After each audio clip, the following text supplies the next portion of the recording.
Vamos a saludar con el doctor Mauro Andino a esta hora de la mañana. Doctor Andino, buenos días. Bueno, no empezamos a la hora que era, pero bueno, es importante que lo tengamos al doctor Mauro Andino. La gente ya estaba preguntando a qué hora viene el doctor Andino. Ya está el doctor Mauro Andino. ¿Cómo le va, doctor? Bienvenido. Muy buenos días, estimado Jaime. Mil disculpas por el cambio abrupto de horario, pero las obligaciones a veces nos ponen en este tipo de circunstancias. Gracias por la paciencia y un saludo cordial a toda la audiencia. A las órdenes. Gracias, doctor. Doctor, antes de entrar con la consulta popular, me gustaría escuchar su criterio sobre lo que está viviendo el Consejo de Participación Ciudadana y Control Social. Un nuevo golpe de Estado, podríamos decir, es el que ocurre acá en el Consejo de Participación Ciudadana. Mire, yo creo que tristemente el papel que juega como institución el Consejo de Participación Ciudadana y Control Social no ha dado la talla. Los actores que lo han dirigido en el pasado, en distintos periodos y hoy nuevamente al vaivén de las distintas mayorías coyunturales, creo que ponen en muy mal predicamento el papel que este órgano debe cumplir. Y yo creo que una de las cuestiones fundamentales radica precisamente en la competencia que tiene el Consejo para designar autoridades. El mayor problema, el mayor nivel de conflictividad y de crisis política se deriva precisamente de los concursos públicos de oposición y méritos para designar autoridades de control y miembros de los organismos colegiados. Y yo he planteado desde hace un buen tiempo atrás, incluso desde antes de la consulta popular de Guillermo Lasso del año pasado, que aquí uno de los cambios fundamentales pasa por quitarle la capacidad reglamentaria para establecer los parámetros de los concursos que tiene el Consejo de Participación Ciudadana. En la actualidad, si se va a elegir fiscal, si se va a elegir defensor público, si se van a elegir consejeros del Consejo Nacional Electoral, ¿quién regula? ¿Quién emite los parámetros, los fundamentos para calificar el expediente académico, la trayectoria profesional, la formación académica? ¿Quién califica el examen, ya sea escrito, oral? Está regulado a través de un reglamento y lo lleva adelante la Comisión Ciudadana de Selección que se conforma para ese efecto y que está debajo del Consejo de Participación Ciudadana. Esos reglamentos, como pueden ser cambiados al vaivén de la coyuntura de turno y en función del concurso que cada cierto tiempo se tiene que llevar a cabo, son sujetos de demasiado manoseo y manipulación. ¿Qué he planteado? Que esos parámetros generales de los concursos deberían estar regulados no en un reglamento, sino en cada ley orgánica o en cada código que a su vez establece el diseño, el funcionamiento de las instituciones que deben ser dirigidas por esas autoridades que a su vez debe designar el Consejo de Participación Ciudadana. En palabras simples, si se va a escoger fiscal general del Estado, que las reglas de ese concurso, los parámetros generales, ya estén incorporados en el Código Orgánico de la Función Judicial. Si es que se va a elegir consejeros del CNE, que los parámetros generales para elegir consejeros esté previsto en el Código de la Democracia. Si se va a elegir contralor, que los parámetros generales estén en la Ley Orgánica de la Contraloría. Pero ¿quién tendría que cumplir este papel? Los asambleístas, porque esto necesita o implica una reforma a las distintas leyes orgánicas. ¿Qué ganaríamos con esto? Primero, que los reglamentos ya no serían cambiados cada vez y cuando existe un nuevo concurso. Segundo, que no serían sujeto de manoseo y esto daría mayor previsibilidad, a los concursos. Habría mayores certezas. Se garantizaría el derecho a la seguridad jurídica y existiría también mayor transparencia en los mismos, porque las reglas del juego estarían fijas, porque no es lo mismo cambiar un reglamento con una mayoría de 4 consejeros a pretender cambiar las normas que ya estarían previamente establecidas en las leyes que regulan el funcionamiento de cada una de estas instituciones. Creo que esa sería una salida y una alternativa muy importante, pero para eso también se necesita voluntad política. Caso contrario, van a seguir existiendo estos conflictos porque, repito, el objeto de deseo son los concursos y la designación de las autoridades. Correcto. Ahora sí, doctor, vamos con el tema de la consulta popular. La señora Palencia, ministra de Gobierno, esta semana dijo que las muertes violentas de estos últimos días, que ahora son por decenas, es porque intentan boicotear la consulta popular. ¿Qué criterio merece estas declaraciones, doctor, de la ministra de Gobierno, que todo lo que está ocurriendo en muertes violentas ahora es por un boicot que intentan hacer a la consulta del gobierno? Mire, Jaime, lamentablemente creo que cada vez se parecen más a Lasso en el discurso. Y esto es triste. Recordará usted que en su momento, cuando Lasso planteó la consulta popular de febrero del año pasado, él señalaba a sus detractores, a sus críticos, como aliados del narcotráfico, del terrorismo, y él señalaba a quienes nos opusimos en su momento de manera decidida, frontal, a esa malhadada consulta popular, nos señalaba, nos etiquetaba con una serie de epítetos, de insultos, de infamias para tratar de deslegitimar la vocería, los cuestionamientos que planteábamos, porque era una consulta popular insulsa, innecesaria, que no iba a resolver los problemas estructurales del país. Hoy, cuando se plantea nuevamente, pero desde otro gobierno, una consulta popular ineficaz, que va a implicar un gasto innecesario de más de 60 millones de dólares, y cuando se exige respuestas, por ejemplo, al tema de la consulta sobre el contrato por horas y la precarización de los trabajadores, entonces empiezan a utilizar las mismas tácticas discursivas.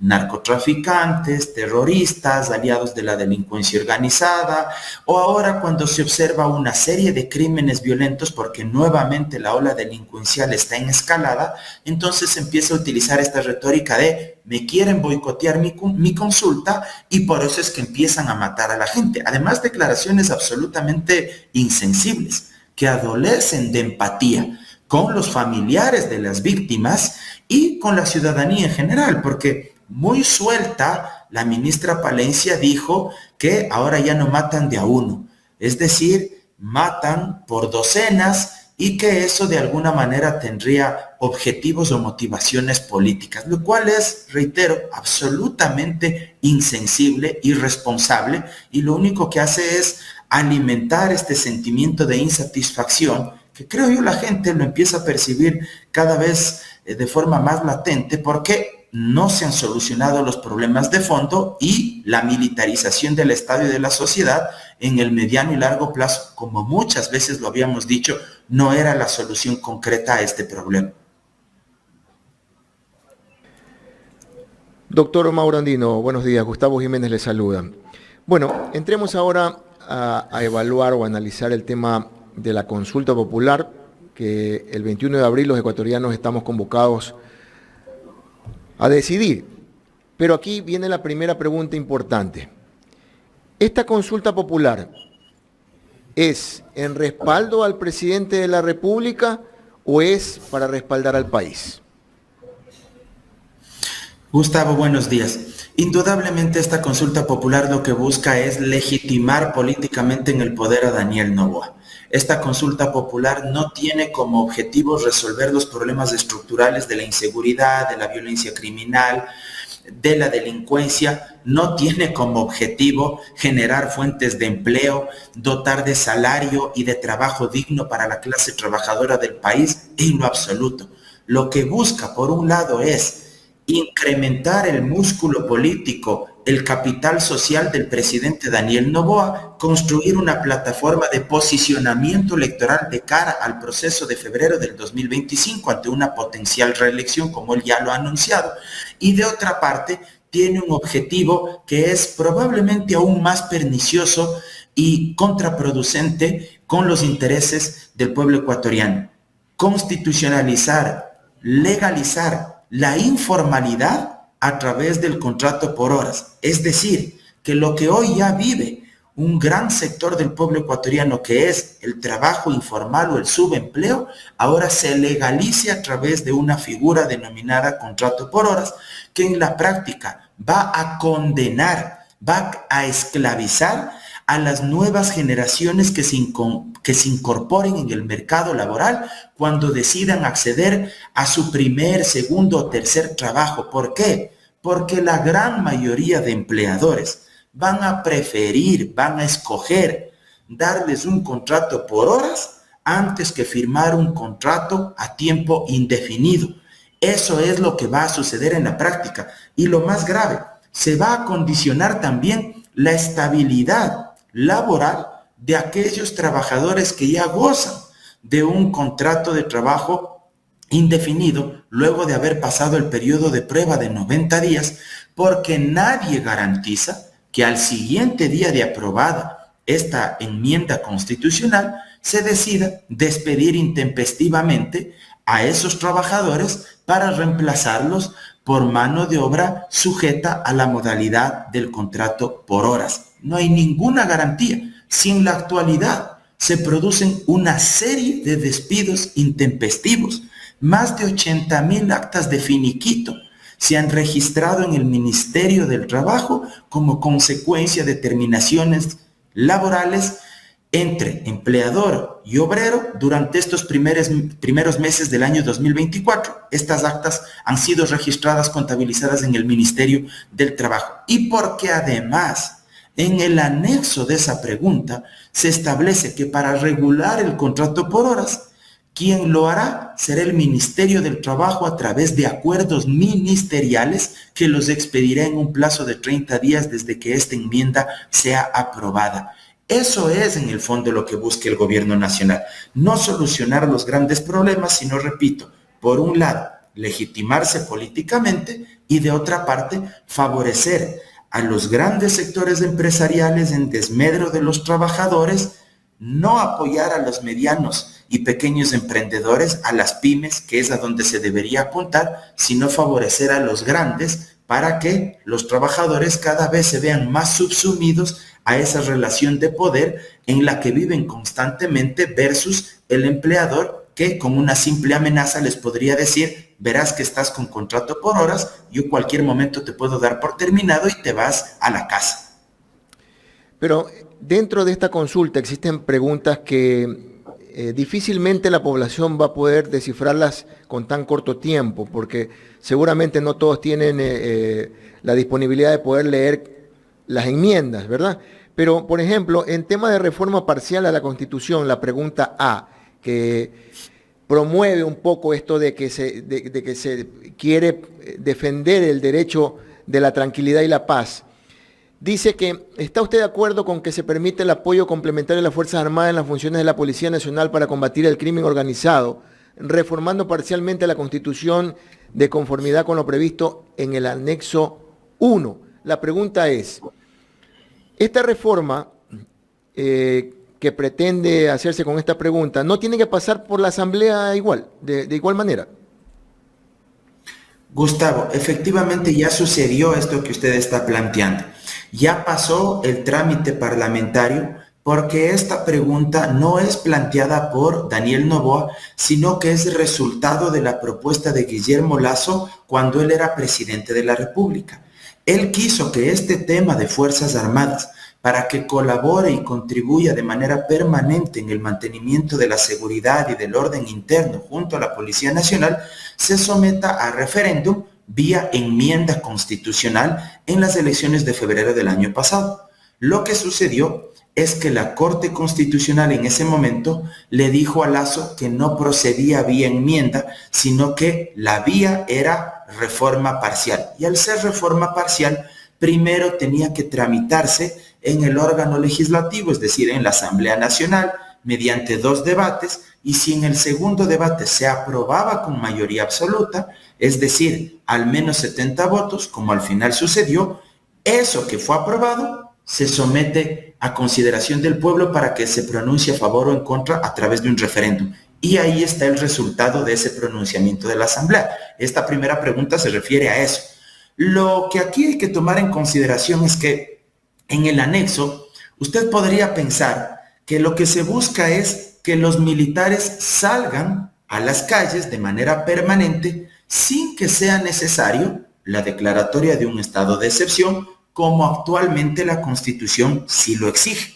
Para que los militares salgan, tiene que decretarse el estado de excepción por parte del presidente de la República. En esta propuesta de reforma parcial que se somete a referéndum, evidentemente ya no se necesita decretar el estado de excepción. Pero aquí hay algo que es contradictorio y que en la Asamblea no sé por qué lo diseñaron de la siguiente manera. Si bien no se necesita ya decretar estado de excepción, al mismo tiempo sí se plantea en los anexos que el Consejo de Seguridad Pública y del Estado será quien decida, mediante una resolución, si es que es o no necesario que los militares salgan a contribuir y a colaborar con la Policía Nacional en el mantenimiento de la seguridad y del orden interno.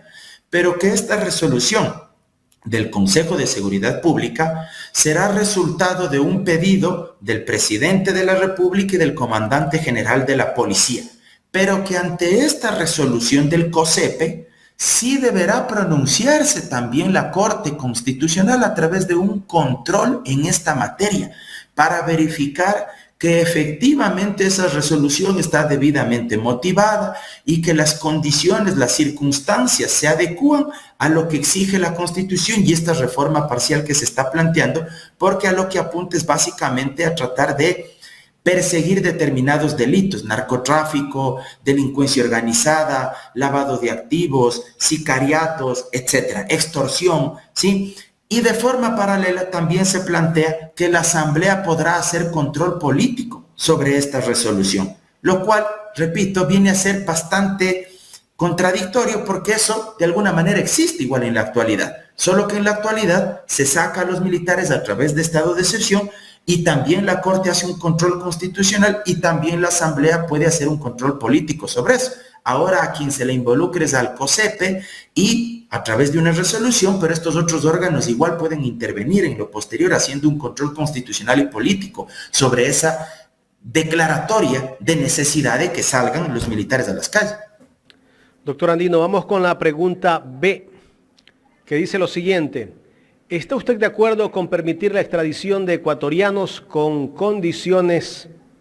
las condiciones, requisitos, restricciones e impedimentos establecidos en la Constitución, los instrumentos internacionales y en la ley, enmendando la Constitución y reformando las leyes conforme el anexo? Doctor, esta pregunta que plantea el gobierno de Noboa, el presidente Noboa, esta estuvo ya en el referendo anterior, donde Lasso también consultó esto y esto fue rechazado por el pueblo ecuatoriano. ¿Por qué se permitió que se incluya esta pregunta? Porque jurídicamente sí es posible volver a preguntar algo en lo que en su momento el pueblo ecuatoriano ya se pronunció a favor o en contra, como sucedió el año pasado. Obviamente que eso no quita que los textos que se proponen, aunque sean relacionados al mismo tema, sean textos que la forma en la que están redactados puedan rebasar los propios límites que la Constitución establece y la Corte bien pudo haber dicho no. Aunque quieras preguntar sobre un tema que en el pasado nosotros sí dimos paso, el texto tal cual como tú lo estás planteando no se adecúa al contenido material de la Constitución. O como sucedió en este caso, la Corte consideró que sí se ajustaba y que era el mismo tema que se consultó el año pasado, pero que el texto sí tenía otras connotaciones, otros alcances, otras limitaciones y que no violentaba la Constitución. Lo de fondo aquí me parece es explicarle a la gente que si bien el tema de la extradición puede sonar bastante atractivo, que en algo puede disuadir a los grandes capos del narcotráfico, porque algo de temor capaz pueden sentir al conocer que la extradición es una herramienta jurídica de la cual ellos podrían ser sujetos para que sean juzgados en otro país. La gente tiene que saber que esto no es tan fácil como se plantea. Primero, hay que tener claridad de que solo pueden ser extraditables aquellos individuos que cometen un delito en el país que nos está requiriendo la extradición. ¿Qué significa? Que si es que tenemos aquí un delincuente que es narcotraficante, pero él cometió este delito de narcotráfico en el Ecuador, pero no cometió ese delito, no generó, no produjo ningún tipo de efecto en Estados Unidos, que es el ejemplo clásico, evidentemente Estados Unidos no nos va a requerir la extradición de ese individuo. Estados Unidos nos va a requerir la extradición de ese narcotraficante si es que también ha cometido delitos ilícitos que violentaron la legislación norteamericana, que vulneraron bienes jurídicos protegidos por el Estado norteamericano, y si es que evidentemente se generó perjuicio a las instituciones, a las personas de ese país. Ahí Estados Unidos o cualquier otro país nos va a hacer el requerimiento y hay que seguir un trámite para que un juez autorice la extradición de ese ciudadano. No es que se puede extraditar, por ejemplo, aprobado esto, si es que llega a aprobarse, de la noche a la mañana 10,000 presos o 10,000 PPLs para que vayan a purgar sus condenas en otro país. Y la respuesta es simple, de por qué no. Porque ¿qué país va a querer hacerse cargo de individuos que no le generaron ningún daño, ningún perjuicio, que no cometieron un delito en sus territorios? Y hay que destacar que este tema de la extradición solo se aplicaría en determinados delitos transnacionales, narcotráfico, terrorismo, delincuencia organizada, el tema de por ejemplo, tráfico ilícito de sustancias estupefacientes, ya lo mencioné, el tema de coyoterismo, como se conoce popularmente, que se vulneran ahí los derechos de los migrantes, y otros delitos que están vinculados con estas categorías. Lo que hay que destacar es que no se puede extraditar a alguien cuando esté en peligro su vida o cuando no se va a respetar el debido proceso, o cuando se le va a someter a tratos crueles, penas inhumanas, degradantes, o cuando se le pretende extraditar por el cometimiento de delitos políticos. En estos casos no procede la extradición. Vamos con el casillero C de la pregunta 2 de reformas parciales, se podría decir, de la Constitución. ¿Está usted de acuerdo con el establecimiento de judicaturas especializadas en materia constitucional, tanto en primera como en segunda instancia, para el conocimiento de las garantías jurisdiccionales que les correspondan, enmendando la Constitución y reformando la Ley Orgánica de Garantías Jurisdiccionales y Control Constitucional de acuerdo con el anexo 2? Doctor, esta pregunta pretende crear cortes en los 221 cantones del país, o sea, más jueces en materia constitucional. Eso se debe entender. Lo que debemos comprender de esta pregunta, Gustavo, es que apunta básicamente a que desde el Consejo de la Judicatura se creen juzgados especializados que conozcan única y exclusivamente las garantías jurisdiccionales previstas en la Constitución de la República a partir del artículo 86 y siguientes de nuestra Carta Fundamental. ¿Cuáles son esas garantías? Acción de protección, habeas corpus, acción de acceso a la información pública, habeas data. Es decir, que estas acciones sean conocidas por jueces especializados en esa materia, y que ya no suceda como pasa en la actualidad, que son jueces ordinarios, un juez del trabajo, un juez de garantías penales, un juez de lo civil, quienes son los que conocen al día de hoy no solo los procesos ordinarios en razón de la competencia por la materia que ellos deben resolver, sino que además, producto de un sorteo, ellos también conocen y resuelven garantías jurisdiccionales, por ejemplo, las acciones de protección o las medidas cautelares autónomas o conjuntas con una acción de protección. Eso en la actualidad también deben resolver los jueces ordinarios, los tribunales penales, las salas de las cortes provinciales cuando conocen las apelaciones en contra de estas acciones de protección. ¿Qué es lo que se plantea entonces? Que esos jueces ordinarios se dediquen única y exclusivamente a resolver las causas referentes a las materias que ellos son competentes. Solo juicios relacionados con materia laboral, el juez del trabajo.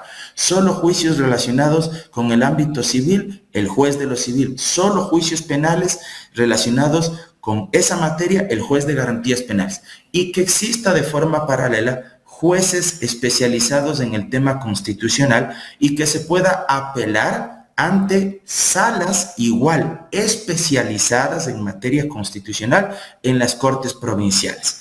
Creería yo, Gustavo, y esta es una muy buena pregunta la que usted planteaba, si es que se van o no a crear 221 nuevos jueces. Yo creería que no, que ese no es el objetivo, sino que se distribuirá, porque esto no está en el anexo, se distribuirá en función del número de habitantes, del promedio de causas constitucionales que, mediante un estudio previo, el Consejo de la Judicatura haya realizado sobre la base de la realidad de cada territorio, y en función de eso se crearían las distintas judicaturas con jueces constitucionales especializados en esta materia.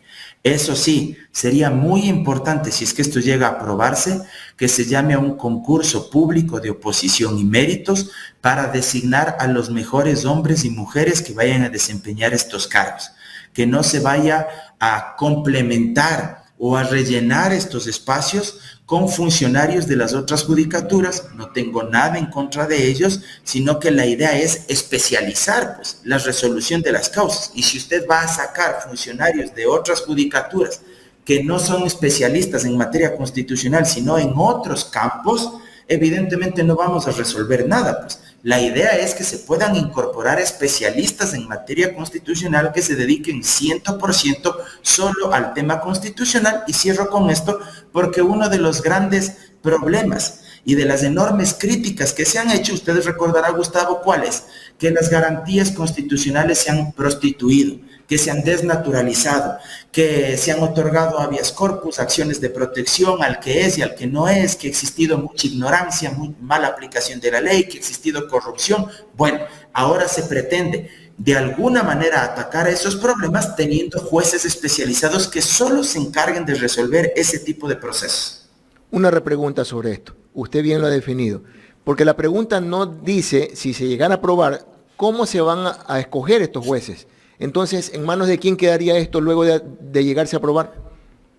Del Consejo de la Judicatura, porque el Consejo de la Judicatura, sí, es el órgano de vigilancia, de disciplina y de administración, el órgano de gobierno de la función judicial. Entonces, quedaría en manos de los 5 vocales del Consejo de la Judicatura llevar adelante estos concursos públicos de oposición y méritos para designar a los nuevos jueces y juezas constitucionales de primero y segundo nivel, ¿sí? Para que evidentemente se pueda dar cumplimiento con lo que señala el anexo. Además, la Constitución le otorga esta potestad al Consejo de la Judicatura. Jaime. Bien, vamos con la pregunta D, que viene a ser la 3. ¿Está usted de acuerdo que el Estado ecuatoriano reconozca el arbitraje internacional como método para solucionar controversias en materia de inversión, contractuales o comerciales? Esta pregunta yo creo, desde mi punto de vista, doctor, que va a ser perjudicial para el país, porque en arbitraje internacional siempre terminamos perdiendo. Mire, Jaime, aquí lo que se busca, entre comillas, y el marco mental que se trata de colocar en el imaginario de la gente, es que si el Ecuador renuncia a su jurisdicción interna para no resolver las controversias que existan entre el Estado ecuatoriano versus una persona natural o jurídica del exterior, una multinacional, una empresa, una compañía, en vez de que se resuelva en nuestro sistema de justicia, estas controversias saldrían fuera de nuestro ámbito territorial y se resolverían ante tribunales internacionales de arbitraje. ¿Cuál es la idea? Dicen los que empujan esta pregunta que supuestamente esto atraería inversión extranjera directa, la cual ha sido bastante irrisoria, bastante corta históricamente durante todos los gobiernos de nuestro país, y que aparentemente esto les daría mayor seguridad, mayor certeza, más garantías a aquellos grandes inversionistas extranjeros. La realidad es que si es que uno revisa la historia, Jaime, como usted bien decía, en su momento al Estado ecuatoriano le ha ido supremamente mal, pésimo, cuando ha tenido que resolver sus controversias jurídicas, contractuales, contra multinacionales, petroleras, mineras, podría ser una multinacional de las telecomunicaciones, etcétera, cuando nos ha tocado enfrentar este tipo de problemas o de litigios en cortes internacionales o ante tribunales internacionales de arbitraje, históricamente hemos perdido miles de millones de dólares. En su momento se perdió dinero frente a Occidental, si mi memoria no me falla, lo que se conocía como la empresa Oxy. En su momento, Chevron invalidó una sentencia que a nivel interno nuestra justicia la hizo responsable por un daño ambiental que implicaba la indemnización, la compensación económica para la Amazonía ecuatoriana de más de 10.000 millones de dólares. Chevron acudió ante cortes internacionales y al final pues hoy están hasta pidiendo que nosotros les paguemos el vuelto, algo así como más de 2.000 millones de dólares para que nosotros les terminemos indemnizando a ellos porque supuestamente hemos vulnerado los derechos de esta multinacional del petróleo. Y en la práctica, cuando esto estaba vigente, porque esto ya estuvo en la Constitución del año 98, la de Sangolquí, no tuvimos inversión extranjera directa, Jaime. Es decir, esa retórica de que supuestamente renunciando a nuestra jurisdicción interna y sometiéndonos a tribunales internacionales va a venir la inversión extranjera, no tiene ningún asidero porque la evidencia histórica y empírica nos demuestra que eso no pasó en el Ecuador. Cuando la Constitución del 98 permitía esto, lo único que provocó fue que el Estado ecuatoriano pierda una serie de procesos judiciales, una serie de controversias ante estos tribunales de arbitraje internacional y que todos los ecuatorianos paguemos con dinero de nuestro bolsillo estas indemnizaciones. En promedio, la inversión extranjera directa no ha rebasado o no ha llegado, en el mejor de los casos, a 1.500 millones de dólares por año. Y en muchos años ni siquiera o ha llegado a lo mucho a rebasar alguito más de los 1.000 millones de dólares al año. ¿Qué se debería hacer para propiciar la inversión extranjera directa? Primero, resolver lo más acuciante y urgente, la inseguridad, la criminalidad. Jaime, ¿usted cree que un inversionista extranjero va a querer colocar su plata en un país donde existen 44 crímenes violentos por cada 100.000 habitantes, que fue la tasa con la que rematamos el año pasado, diciembre del año pasado? Alguien querrá venir a colocar su dinero en un país donde se ha convertido ya no en un territorio de paso de la droga, sino en un territorio de acopio y laboratorio del narcotráfico. El 30% de la droga que se incauta en Europa es droga ecuatoriana, que sale de nuestros puertos y aeropuertos. Alguien querrá invertir en un país donde las carreteras están destruidas, donde los puertos están en manos del narcotráfico, donde no hay servicios básicos porque no se trabaja de forma articulada con los municipios, no hay alcantarillado, agua potable, conectividad, internet, alumbrado público. ¿Querrá venir a colocar su dinero en un país así donde no hay infraestructura, un inversionista extranjero? La respuesta es no. Querrán invertir su capital donde no hay una clase trabajadora más capacitada, mejor calificada, porque el Estado no les brinda esas oportunidades, porque los mismos empleadores no invierten en innovación, en ciencia, en tecnología. ¿Qué inversionista extranjero va a venir a colocar el dinero? Entonces, esto de la inversión extranjera suena bastante bien, pero eso no se logra renunciando a nuestra jurisdicción y sometiéndonos a tribunales internacionales de arbitraje. Pasamos a la pregunta 4 del casillero E, que usted ya un poco la explicó al principio de su intervención, doctor, pero es importante analizar dos aspectos, dos inquietudes más. Leo la pregunta. ¿Está usted de acuerdo con enmendar la Constitución de la República y reformar el Código de Trabajo para el contrato de trabajo a plazo fijo y por horas, cuando se celebre por primera vez entre el mismo empleador y trabajador, sin afectar los derechos adquiridos de los trabajadores de acuerdo con el anexo 4? Aquí hay dos interrogantes. Dice, sin afectar los derechos adquiridos de los trabajadores. Hablamos de por primera vez entre el empleador y el trabajador, ¿verdad? ¿A qué se refieren con no afectar los derechos? Ya usted explicó que se vulneran muchos derechos aquí, primero. Y segundo, ¿esto no afectaría al seguro social?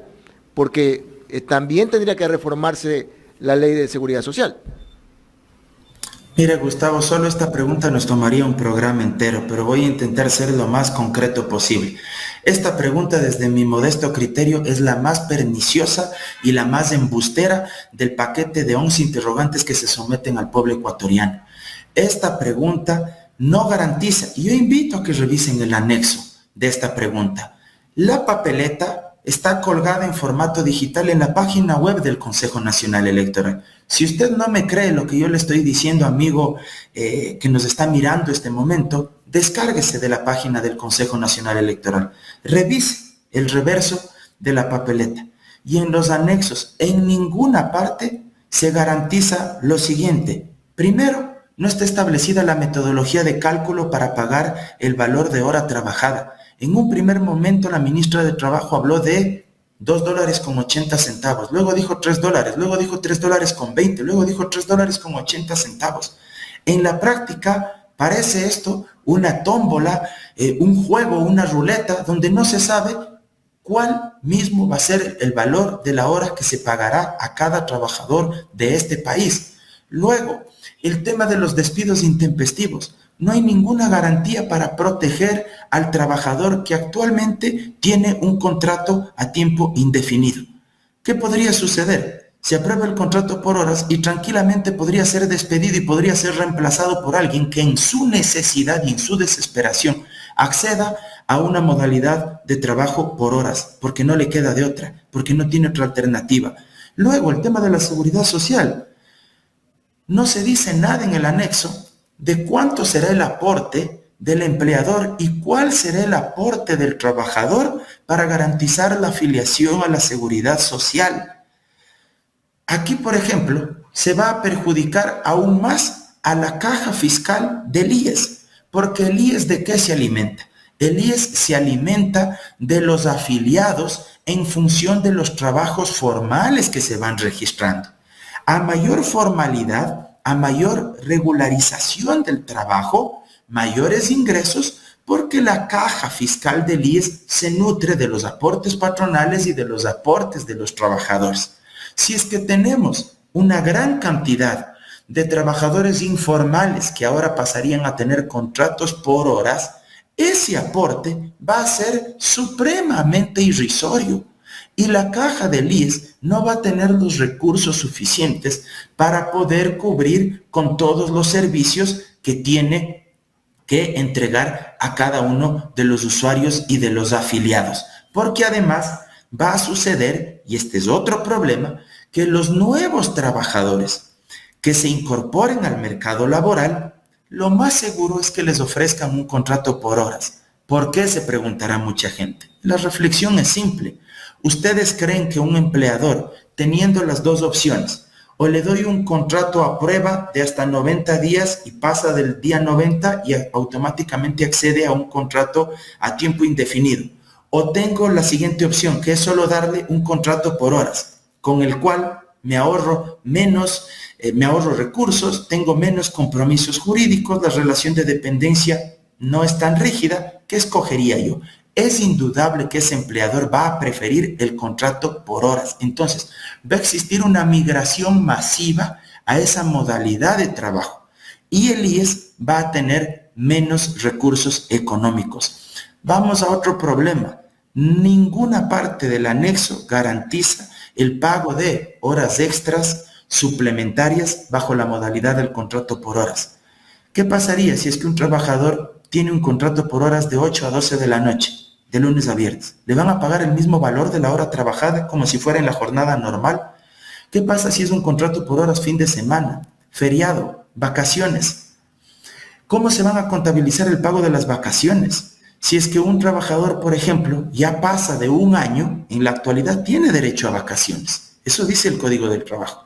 Asumamos que se trata de un trabajador que durante un año ha tenido 12 empleadores distintos, cada empleador por un mes de trabajo bajo la modalidad de horas.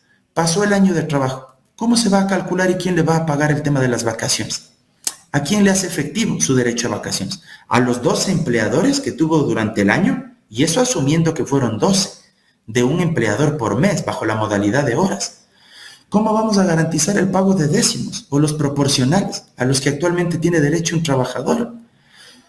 ¿Cómo vamos a garantizar el pago del transporte, la movilización de ese trabajador si tiene 2 o 3 trabajos por horas en el día? Ciudades grandes como Guayaquil, Quito, Cuenca, Manta, Puerto Viejo, Machala, Santo Domingo. Si va de norte a sur, de sur a norte, le toca pagar de su propio bolsillo, pues. el pago del transporte público para poder movilizarse. Es decir, hay una serie de cabos sueltos y lo más preocupante, que se plantea incorporar una disposición transitoria en el Código del Trabajo para que vía acuerdos ministeriales sea la ministra actual la que regule todas estas situaciones que no señala el anexo. ¿A cuenta de qué podemos darle un cheque en blanco a la ministra y al gobierno para que luego digan, este es el contenido de los acuerdos ministeriales y la necesidad nos obliga a que vayan regulados de esta forma? Y si no les gusta, demanden la inconstitucionalidad de esos acuerdos ante la Corte y hasta que se pronuncie la Corte esto estará vigente de esta manera. Eso es lo preocupante y eso es lo grave de este planteamiento. Bien, doctor, vamos con las preguntas de la consulta popular. F. Pregunta 1. ¿Está usted de acuerdo con que las Fuerzas Armadas realicen control de armas, municiones, explosivos y accesorios permanentemente en las rutas, caminos, vías y corredores autorizados para el ingreso a los centros de rehabilitación social? Esta es la pregunta F. Mire, Jaime, esta pregunta ni siquiera tiene anexo. Yo invito a que la gente revise. Así de absurdas son las preguntas de consulta popular, porque las que acabamos de revisar son preguntas que buscan modificar la Constitución. Ahora vienen 6 preguntas que son de consulta popular y se denominan así porque no buscan hacer un cambio a la Constitución. Esta pregunta en la actualidad ya existe, ya está vigente en la Ley de Seguridad Pública, que en su momento fue aprobada por la O sea, no Asamblea era necesaria Nacional. esa pregunta. No es necesario.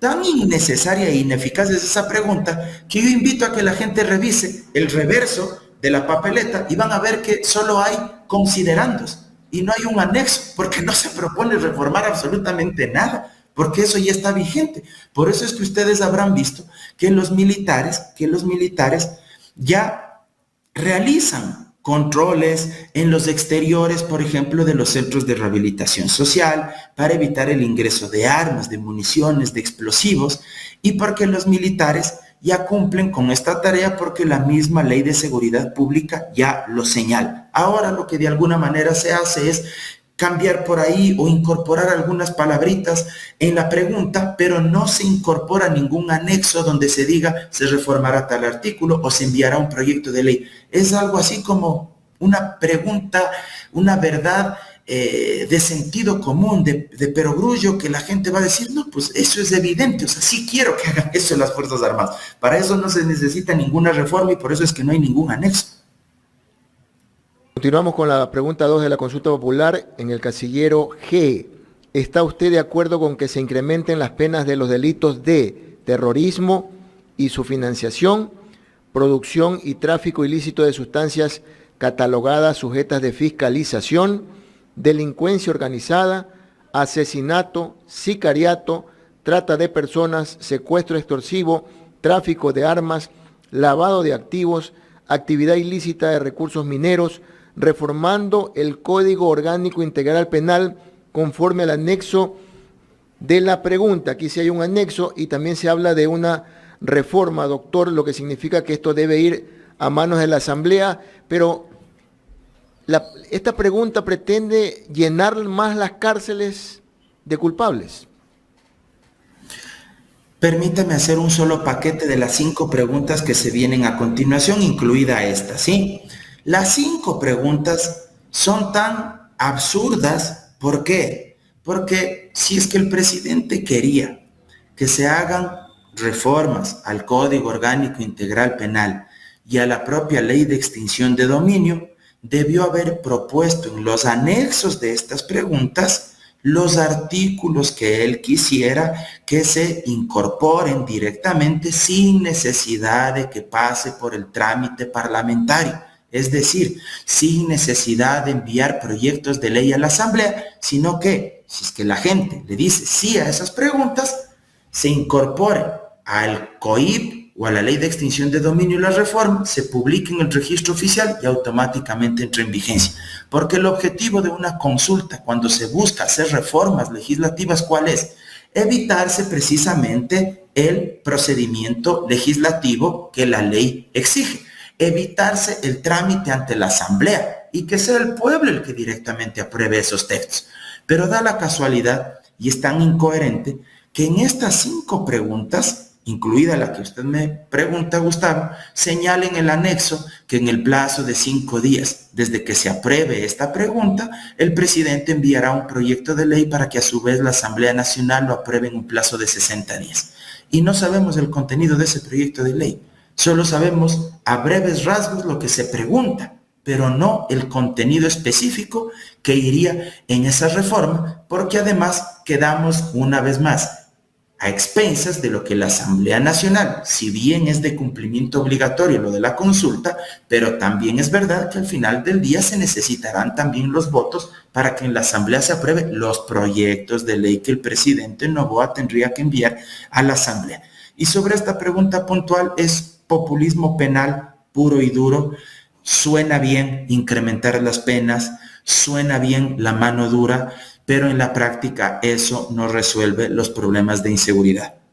El COIP en nuestro país, desde que se aprobó en el año 2014, ha sido reformado 2 veces por año en promedio, y la mayoría de esas reformas han tenido como objetivo incrementar las penas. Pregunto yo, ¿eso ha resuelto el problema de la criminalidad que se ha disparado desde el año 2018 hasta la actualidad? Y la respuesta es no. No se resuelve con más mano dura o incrementando las penas, porque ningún delincuente comete un delito con el Código Orgánico Integral Penal bajo el brazo. No es que un delincuente, un sicario, un microtraficante, un secuestrador, antes de perpetrar el delito, abre el COIP y dice, ve, ya me han incrementado las penas en el delito que voy a cometer, chuzo. No, más bien ya no voy a cometer ese delito porque han aumentado tantos años. No funciona así este tema. El tema de la criminalidad hay que abordarlo, desde otra óptica. Doctor, al inicio de mi intervención le hice una pregunta que usted respondió claramente. Era si esta consulta pretende apoyar al gobierno o al país, y usted ya explicó eso. Ahora la pregunta clave es, ¿cómo debemos votar entonces en esta consulta popular? Mire, Gustavo, yo le digo, al menos en las de consulta popular, que son 6, porque son innecesarias, si él quería preguntarle al pueblo, no envía al final del día, si es que llega a aprobarse proyectos de ley a la Asamblea, pues.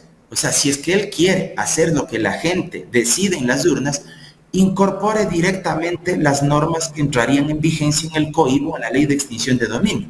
Pero si vas a enviar proyectos de ley a la misma Asamblea, entonces es un absurdo convocar a consulta popular, porque además de eso se lo pudo haber aprobado en el informe para segundo debate, que se suspendió la votación en la Asamblea Nacional. Si no estaban de acuerdo con el tema del recurso de revisión y los cambios que se incorporaban, bueno, simplemente voten en contra de ese tema, pero voten a favor de las otras secciones que ya incorporaban todos estos cambios. Es así de fácil, así de simple.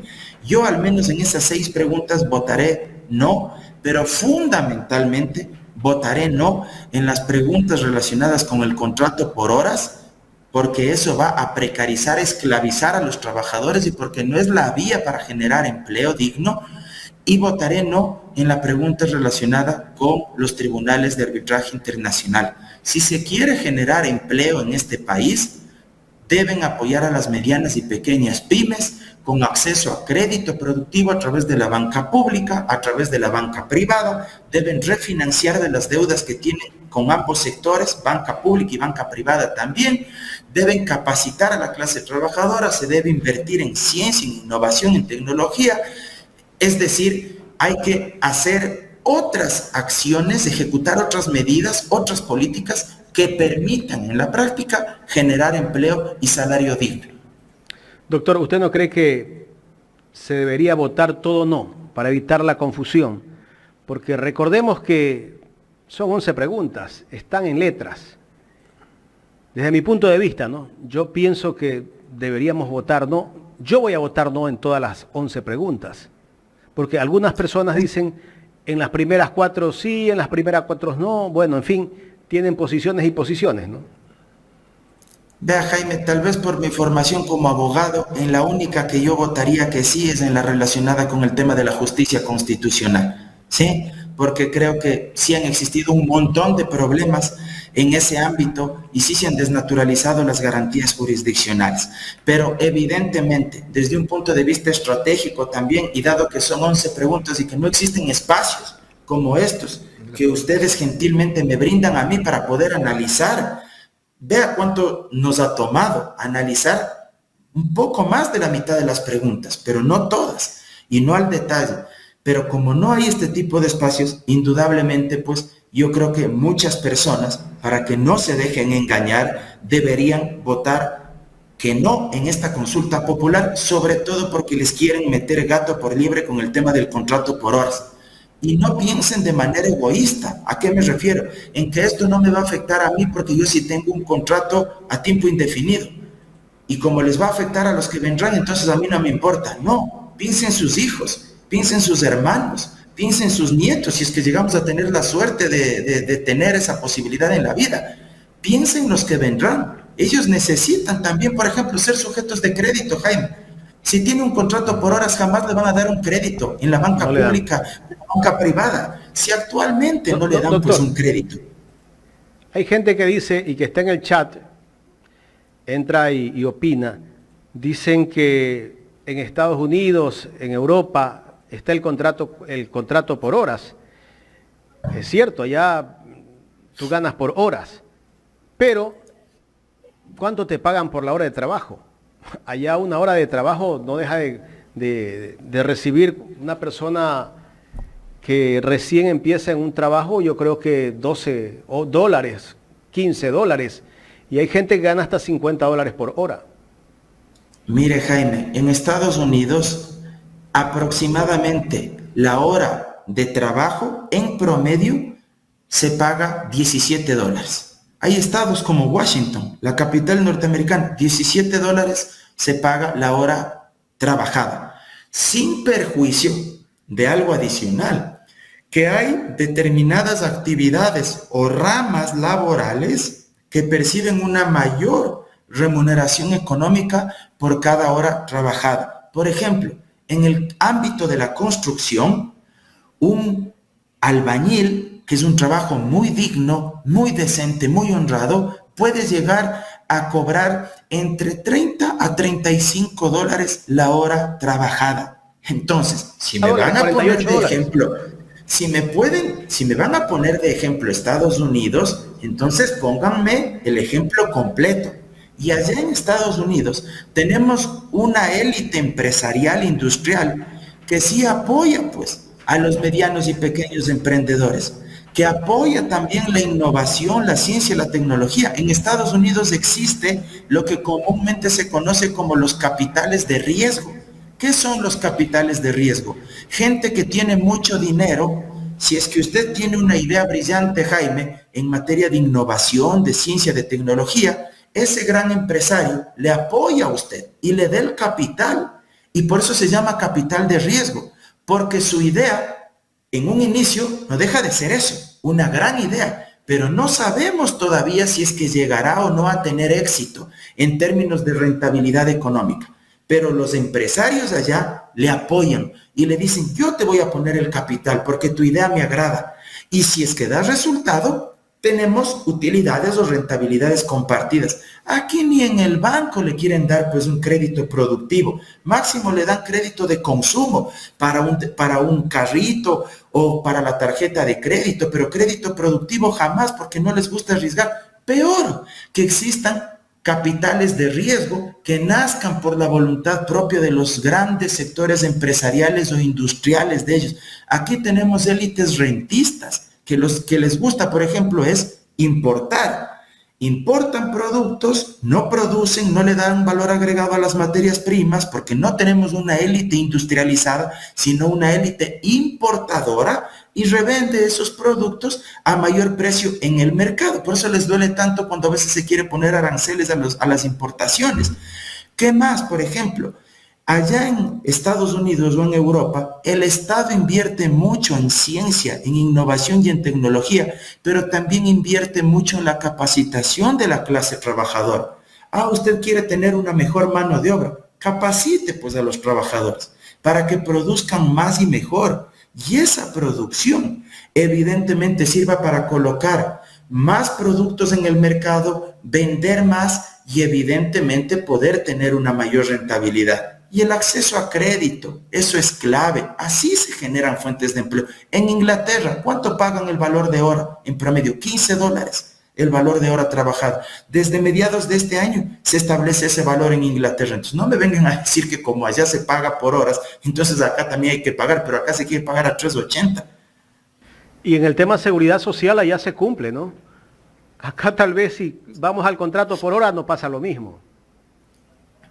Vea, Jaime, en este país tuvimos experiencias dolorosísimas, como el caso de la empresa esta abacalera Fucurawa, me parece, ¿verdad? Si es que estoy diciendo bien el nombre. Permítame googlear para no cometer un error.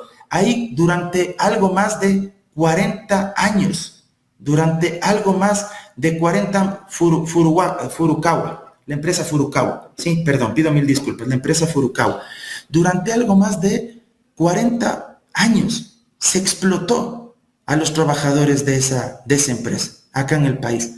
Hubo denuncias de esclavitud moderna, niños que nacieron en esas plantaciones y que no recibieron el más mínimo blindaje jurídico, la más mínima protección por parte del Estado y que fueron esclavos de los dueños de esas plantaciones y de esa empresa. Trabajadores mutilados, amputados sus extremidades, que no tenían ni siquiera servicios básicos para poder cumplir con sus necesidades más elementales. Y al final del día, ¿qué ocurrió? No les pagaron lo que era, les explotaron, les esclavizaron y el Estado ecuatoriano dejó que pase esto durante décadas. Si eso sucedió con una legislación más rigurosa, pregunto yo, reflexionemos, ¿qué pasará en este país si es que al final del día se incorpora el contrato por horas y tenemos un gobierno que quiere regularlo vía acuerdos ministeriales, ni siquiera a través de una ley de la República, vía acuerdos ministeriales? Bueno, hoy en día todavía existen inconsistencias dentro de lo laboral, doctor, porque si bien esta pregunta, según lo ha explicado Daniel Noboa, apunta a dar mayor oportunidades a jóvenes que, por ejemplo, están pasando procesos de términos de estudio y que les va a permitir trabajar por horas, hoy en día ya está ocurriendo que muchas empresas están contratando con la figura de pasantías a estudiantes, a jóvenes, para hacerlos trabajar 6 meses y renovarles otros 6 meses y tenerlos por un año ganando $200 o $210. Ya, en algunos casos sin afiliación y en otros casos el Ministerio de Trabajo actualmente no hace ninguna auditoría al respecto. Mira, Gustavo, en la práctica ya existen una serie de tipos de contrato de trabajo que flexibilizan la relación empleador-trabajador en el Ecuador. Hay una serie de modalidades que asimismo han ido regulándose vía acuerdos ministeriales. El propio Código del Trabajo ya permite, ya flexibiliza contratos eventuales, contratos a destajo, contrato por obra cierta, contratos de trabajo que de alguna manera se derivan además en ciertas actividades específicas para el sector florícola, para el sector agropecuario, para el sector ganadero, para el sector turístico, para el sector pesquero, etc. Todas esas modalidades de trabajo están vigentes y de hecho se pueden distribuir en lo que hoy están planteando, por horas de trabajo. Eso ya existe, está plenamente vigente. La diferencia es que varios de esos contratos, la mayoría de esas modalidades, sí garantizan cierta estabilidad, aunque sea por horas durante la jornada laboral, pero garantiza cierta estabilidad. Lo que ahora buscan con el contrato por horas es evidentemente cortar ese vínculo, ese blindaje jurídico de la estabilidad, de la permanencia del trabajador al momento de realizar sus actividades. Y otro objetivo pernicioso que buscan es reducir de forma solapada el monto de la remuneración del salario básico unificado. Porque si es que hay un trabajador que tiene un contrato indefinido durante 40 horas a la semana, 8 horas diarias, evidentemente va a tener que cobrar $460. Pero si es que ese mismo trabajador no está amparado bajo una modalidad de contrato indefinido y solo tiene el contrato por horas, al mes ya no va a ganar el básico.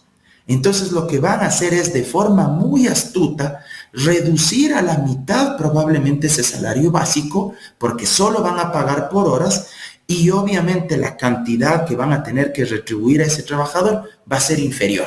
Eso es lo que buscan y eso es lo que anhelan en el fondo, porque históricamente siempre les ha incomodado el tema del salario básico, porque siempre han dicho que como en Perú y Colombia ganan entre 200 a $250, entonces aquí en el Ecuador también deberían cobrar eso. Doctor Mauro Andino, queremos agradecerle por su tiempo en esta mañana. Ha sido muy interesante este análisis que nos ha dado usted el día de hoy, porque de alguna manera la gente se está dando cuenta qué es lo que se quiere hacer con esta consulta popular. No, muchas gracias a usted, Jaime, Gustavo, siempre a las órdenes y espero que haya sido de utilidad. Abrazo grande. Gracias. Agradecemos al doctor Mauro Andino, ¿no? Gracias al doctor Mauro Andino, docente universitario, analizando el tema de las preguntas. No pudimos hacerlas todas, pero ya cuando nos dijo la primera de la consulta popular, ya nos dijo que prácticamente todas eran lo mismo, que eran innecesarias. Es importante que la gente sepa que la parte de la consulta popular, prácticamente todas las preguntas son innecesarias.